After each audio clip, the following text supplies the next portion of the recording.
Since we don't have a lot of time, let's go directly to the matters. On the report on human rights and democracy in the world in 2019, one important subject that the report highlights is the link between human rights and environment. I took part in December in the 21st United EU NGO Human Rights Forum, and I was struck by the testimonies of human rights defenders from across the world. In 2018, 77% of human rights defenders killed worldwide were working on environmental issues. They are very sensitive issues and economically very important. The protection of the rights of indigenous peoples against, among others, land grabbing is of central concern. We must strengthen our efforts in this regard. The report equally highlights the link between the digital transformation of our societies and human rights and democracy. New technologies bring opportunities to promote human rights and democracy, but also generates uncertainty and challenges. I therefore welcome the pioneering debate of the European Parliament on the need to regulate ethical aspects of artificial intelligence. This year will mark the 25th anniversary of the Beijing Declaration on Gender Equality. Unfortunately, according to UN Women statistics, a third of the women around the world continues to suffer from some kind of violence in their lives. Despite the fact that we rely so heavily on women to make up the much-needed workforce of carers, teachers, and nurses, women are generally experiencing the biggest socio-economic consequences of the pandemic. Honourable Members, there are also some good news and progress in human rights policy and democracy. For example, let's highlight the decision by Chad to abolish the death penalty, the decision by Sierra Leone to overturn the ban on pregnant girls attending school. Sri Lanka brought child labour down to 1% through the pioneering child labour-free zones. Concretely, more than 60,000 less children in child labour compared to 10 years ago. Slowly but firmly, we are advancing on this field. Some societies in Tunisia, Sri Lanka, and Gambia made democratic improvements, and unhappily, autocracy has expanded in 2019. Resistance against dictators has also been growing.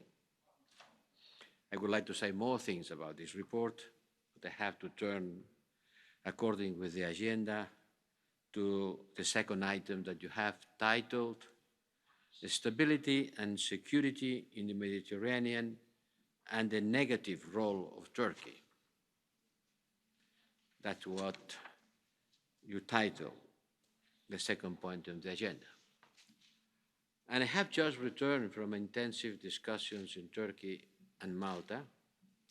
In the previous week, I visited Greece and Cyprus to demonstrate European Union solidarity. And it's clear that the stability and security in the Mediterranean requires our collective engagement. Years of conflict in Libya and in Syria has been impacting this region, directly affecting our interest and security in terms of uncontrolled migration, terrorism, or the political instability from the Sahel to the broader Middle East.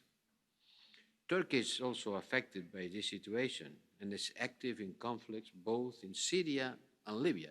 In fact, it's one of the most important actors in both conflicts.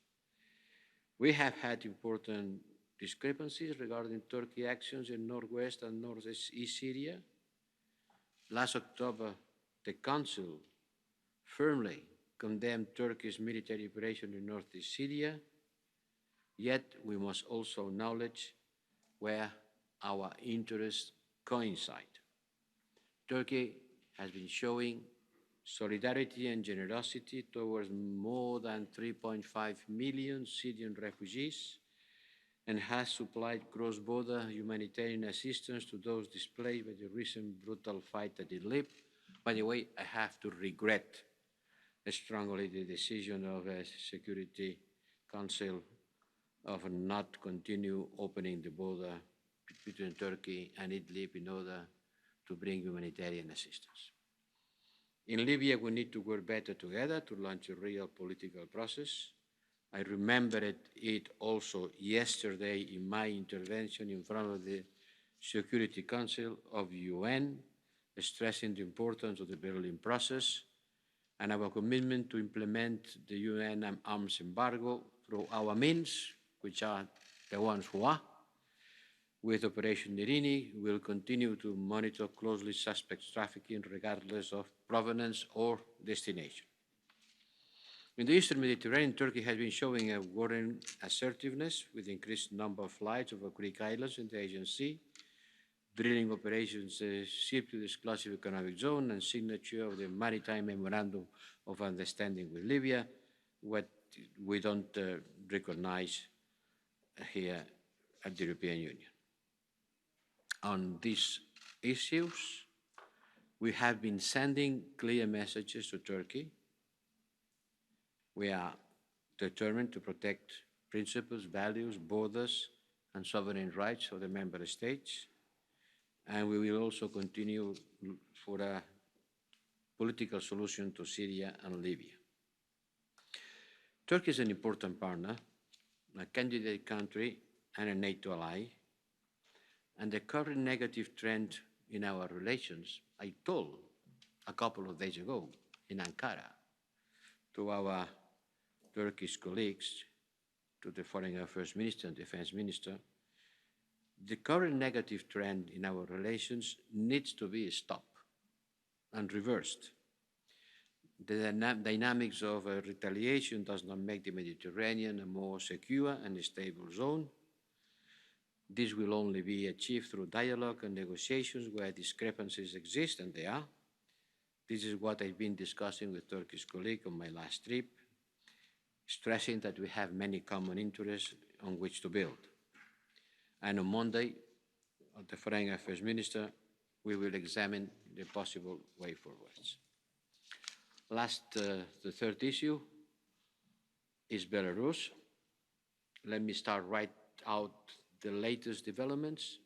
I reassure you that we pay very close attention to the situation on the ground in the context of the 9th August presidential elections. We are concerned about the restrictions on freedom of assembly and speech, including reported detention of peaceful protesters, bloggers and journalists. The harassment and persecution of the leading opposition candidates has to stop. Fundamental freedoms has to be respected, and each candidate and voter must be able to exercise their civil and political rights. We expect to be invited by Belarus as soon as possible to observe the upcoming presidential elections.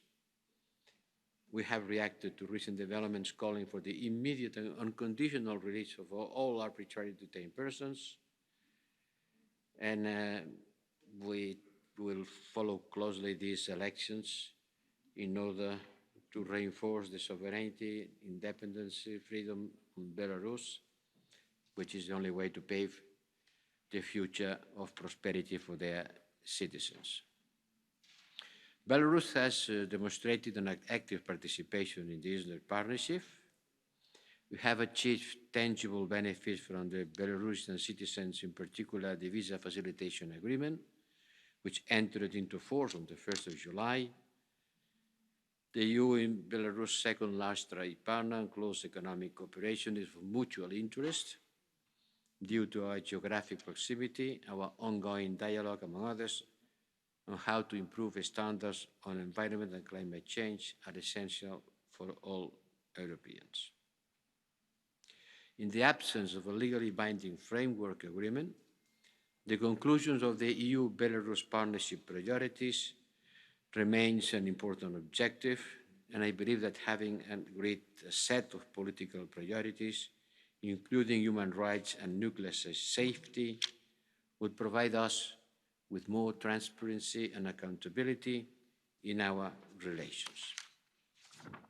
Mr. President, honourable members, we should remain open to further development of our relations with Belarus and continue supporting Belarus' sovereignty and independence. However, this development can only be based on positive steps in the area of democracy, the rule of law, human rights, and fundamental freedoms.